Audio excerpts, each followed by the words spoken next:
Hi everyone, and welcome to another jam-packed edition of Southside Dodge Rebels this week. Roster moves, injury notices, and 3 games in 3 nights to get to. So let's kick it off with Cam Moon going back to last Friday night here at the NMAC Centrium as the Rebels hosted the Swift Current Broncos.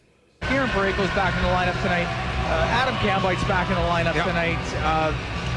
You would think with the influx of guys, even though they've been out for a long time and it's tough to just jump back into the lineup and have an impact, you got to think it's going to boost this club. We will see the debut of Mark McKenzie, was added to the team this week, was playing college hockey in BC in Kelowna at the Okanagan College, playing for Kim Barnstable. To Taylor Vaz down the right wing over the Rebel line to the middle, to Vaz in front to Magnus, scores! Christian Magnus goes up over the glove of Devin Dubik. It's 1-0 Swift Current. Point. Pass down to Taylor Vaz. Into the corner for Holben. Holben back to Scarlett. Scores. Reese Scarlett goes blocker side on Dubik. A perfect shot. It's a power play goal. It's 2-0 for Swift Current. It's now to Magnus. Magnus tries to roll it back to the point. It'll be picked off by Elson, and he'll get it across. He's going to skate it in on the left side to Elson. He'll shoot it off the post. Go get it left side to Black, up the middle of Vaz. Knocked down by Weller. Puck goes to Gordon. Back to Vaz, all alone. Backhand, scores. Taylor Vaz goes to the backhand as he was in all alone on Dubik. A penalty was coming up to Red Deer. It's 3-0 for the Broncos. Sent up the right wing to Magnus. He'll get it to Blank. Hit there hard by Dumba right at the blue line. And here comes Mayer bringing it in on the right wing. He'll drive on net. It goes off his stick. Rolls it just wide. Won't be able to make a change. 5 minutes, 31 seconds gone here in the second. 3-0 Broncos lead. Back to the point for Petrovic. Snaps the shot. Doesn't get through. Here is Cambite's off the post. That hit the toe of Groenheid and then hit the post. Whipped off the glass by Fafford, doesn't get out. Magnus in front of the net, it goes right to the net, and it's covered up by Pouliot. They get it to the right corner to McKenzie. Now to McCoy, pass out to Hamilton, shot saved by Groenheid, it's behind him, he scores! Joel Hamilton! Somehow that thing snuck in behind Groenheid, and the Rebels have cut the Bronco lead to 3-1. He'll get it back to the point, get to the middle of the ice. Pass on the left side, Petrovic shoots it, save Groenheid, the rebound side of the net, scores! Colton Mayer gets the rebound at the side of the net. It's a power play goal, and the Rebels have cut the lead to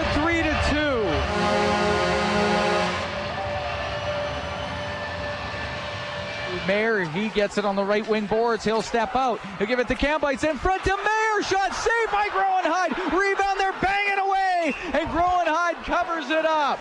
Great chance there for Red Deer as Mayer, Cambites, and Persson get an opportunity on goal. Groenheid keeps it out. 1:54 to go in the third. In the neutral zone, just 3 seconds to go. Gets it in on the left wing, and time will expire, and the Swift Current Broncos will get the victory. For a team that's in the position we're in, I'm really disappointed in the effort we put forth early in that hockey game. After a week off, we thought we'd be real excited to play, and obviously a big game for us. So really disappointed in the effort that we came out with, and the reality is a lot of our top guys weren't very good tonight. You're as good as your best players are, and I thought we had a lot of our best players, a lot of our leaders that weren't very good tonight. Our first period wasn't the greatest, I guess. Didn't play how we wanted to, didn't come out how we wanted to or thought we were going to, and we don't play 3 periods. It's hard to play catch up. Too little, too late for the Rebels' comeback attempt with both their goals coming in the third period. Devin Dubik a bit shaky for the first time since joining the Rebels. The very next night right here at the NMAC Centrium, the Rebels hosting the Medicine Hat Tigers, the third matchup in 6 games between these two teams as the Rebels tried to get over that nasty speed bump known as Tyler Buns. The Rebels donning their 3rd jerseys for this one as they try to beat the Tigers for the first time in 4 attempts this season. They'd get off to a great start as, similar to their last game in Red Deer late last month, Tyler Buns with an atrocious giveaway. Adam Cambites, in his 2nd game back from injury, pounces on it for his 13th of the season. It's a shorthanded goal, giving the Rebels a 1-0 lead. Unfortunately, that lasted all of 38 seconds as Dylan Brado would go top shelf past a screened Devin Dubik.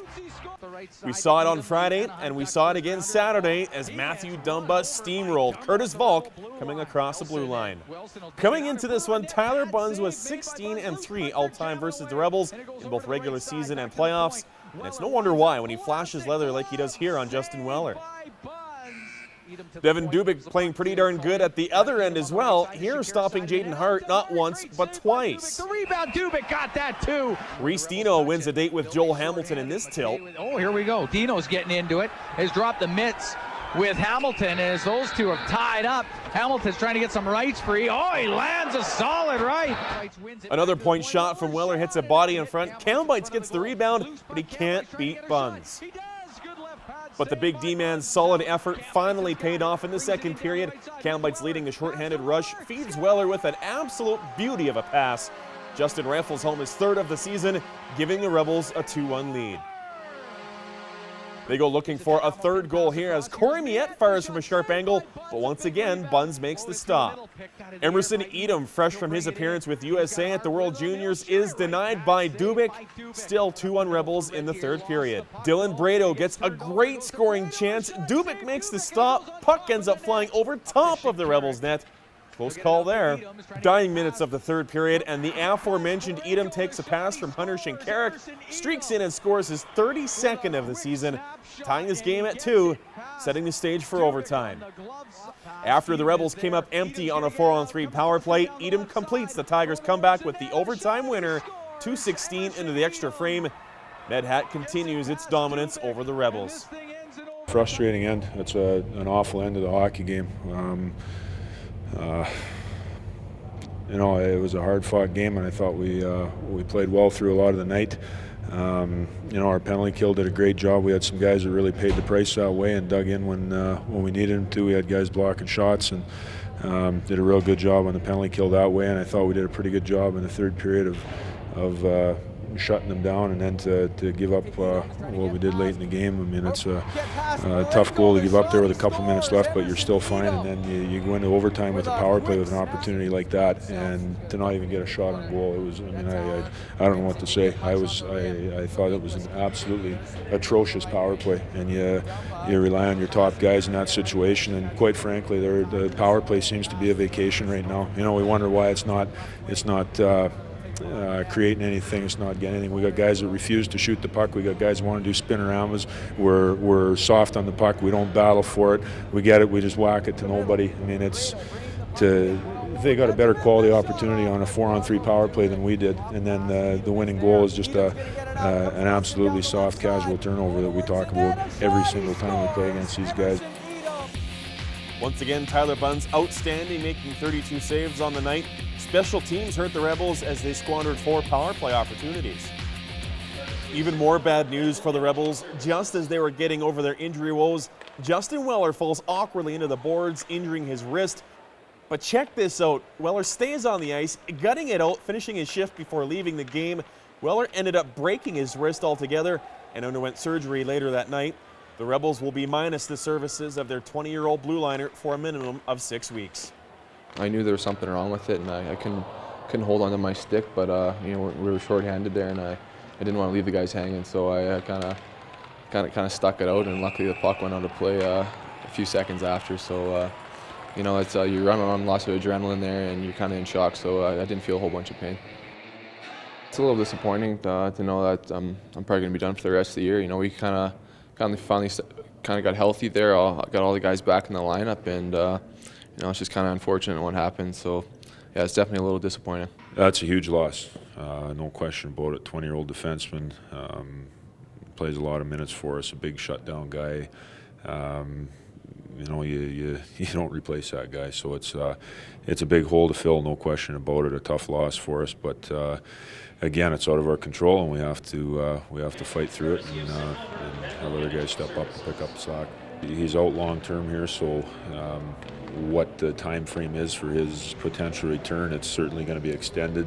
It'll be into March, but that's a question we can't really answer. It just depends how things heal up and how he progresses here, how his body responds. So certainly till that point, he'll remain around here and be a part of our dressing room and still play that leadership role, and help bring the young guys along. Coming up after the break, highlights from the Rebels game Sunday night in Edmonton and more on the team's latest roster moves. Southside Dodge Rebels This Week is presented by Southside Dodge Chrysler Jeep in Red Deer, Alberta.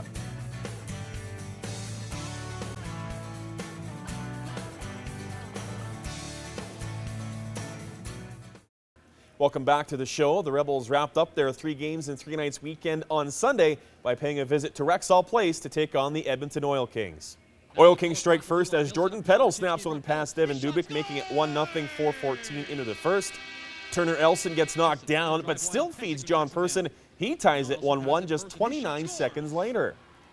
On a Rebels power play, Alex Petrovic sets up Matthew Dumba, who blasts home his 11th of the season, giving the Rebels a 2-1 lead midway through the opening period. Oil Kings tie it once again before the end of the frame, courtesy of Cole Benson. Charles Inglis fires a rocket on Laurent Brossois. Colton Mayer goes top shelf with the rebound. That makes it 3-2 Rebels. But yet again, Edmonton ties it thanks to a nice pass from Dylan Ruck to Christian Pelsch midway through the third period. Overtime would solve nothing. Then check out this beauty by Mayer for the shootout winner. Rebels win 4-3. They take 3 out of 6 points in their busy weekend. Well, in order for your power play to be successful, the players on it have to be good. And I think on Sunday that's what we had. We got some key guys that have to be good for you in order for that to happen. I think Matthew Dumba played his best game on Sunday in probably 6 weeks for sure. So that was a big part of it. Your best players have to be your best players, and when they're sharp and when they're executing and bearing down, then things happen for you. I thought that was the difference on Sunday. Devin Dubik was the story in this game, making 37 saves. Also, some better work on the power play as the Rebels went 2 for 6 with the man advantage. The Rebels need every point they can get from here on in as they trail the Brandon Wheat Kings by 6 points for the final playoff spot in the Eastern Conference. John Person still a scoring leader for the Rebels, but look out for Colton Mayer, up to 31 points in 40 games played this season. 3 games this week for the Rebels, starting Wednesday night at the NMAX Centrium versus the Kootenay Ice. You can catch that one right here on Shaw TV. Then 2 games on the road, Friday night in Brandon, Saturday at Swift Current. The Rebels received a much-needed and much-welcomed boost to their lineup this past weekend as they got 2 veterans back in their lineup, D-man Aaron Borrego and captain Adam Kambites. The first game kind of feeling it out a little bit, but I felt like I really came into my game the last Saturday and Sunday here, and I'm feeling pretty good now. The season's it goes by pretty quickly, and we're running out of games, and we need to get some wins here, and there's not much room for losses. We have a lot of ground to make up, so it feels good to be back in the lineup and that I'm able to help contribute to getting the wins and getting into a playoff spot. It was a long time being out and getting back. It's really nice to be back. I mean, lots of nerves going into the first game, but now it's back to the grind. I didn't think I was out of speed as much as I go for a long shift, and I was really feeling it at the end. You know, the legs in the first game are really, they're struggling, but after you get through that first game, I think it really all pulls together. Now, the return of Borrego to the lineup meant the Rebels had 4 20-year-olds on their roster, meaning one of them had to go. And they did so by cutting forward Josh Cowan, but he didn't go far as Cowan went from being on the bench to behind the bench as the newest Rebels assistant coach. The guys are kind of giving me a hard time about, the Coach Cowan thing. It kind of has a ring to it, so all the guys are kind of doing that kind of stuff. Obviously it takes some getting used to. Going from a player to a coach in a day it's an unexpected turnaround, but I think it's given the circumstances that I'm pretty tight with the team and the coaches, it's a pretty easy turnaround for me. Cowie's been a big part of our team for a few years now. He's a 4-year guy, and his identity is that of a Red Deer Rebel, and a big part of the reason, we had 2 guys in that boat. It really came down to Cowie and Aaron Borrego, and both of them are real character guys, and they've been here for a couple of years, and Cowie is a heart and soul guy, a real hard-working character, not just hockey player, but human being. And he's gone through a lot of injuries the last couple of years that set him back and hindered his development. And really moving forward, that was a concern for us, but it's also a concern for him. And he really wasn't committed to continuing his career somewhere else. He didn't want to play anywhere else, and he was a bit concerned with his health moving forward as well. So we wanted to give him the opportunity. We felt that he was an important piece of our dressing room, and with him being willing to stay, we certainly wanted to keep him around to be a positive influence and help out our team. You know, I can't really explain in words like how grateful I am for them to keep me like that. I wanted to be a Rebel for my whole career, and you know, Wally and Brent Sutter, you know, they gave me the opportunity to do that. So, you know, can't explain how grateful I am. The Rebels also added a new face to their forward ranks, picking up 18-year-old Mark McKenzie from the Okanagan Coyotes of the BC Intercollegiate Hockey League. McKenzie previously played a handful of games with the Prince Albert Raiders in 2010. It's been good so far. Just kind of sitting back and learning everything from everyone. You know, just trying to keep my mouth shut and figure everything out before I really get into it. Tuesday, a big day in the Western Hockey League as it's the trade deadline. Teams finalizing their rosters, getting set for the home stretch and the playoff run. We're exploring every option. It's a busy time of year, and a lot of time on the phone, a lot of time on the texting back and forth. So there's lots of things that we're going through right now and working on and looking at, and every team's kind of in that boat. So I don't have a concrete answer for you right now. We're exploring every nook and cranny we can. Thanks for joining us once again. Don't forget to check us out on our website, rebelsthisweek.com, on Twitter @RebelsThisWeek, and also on Facebook. We'll see you next week.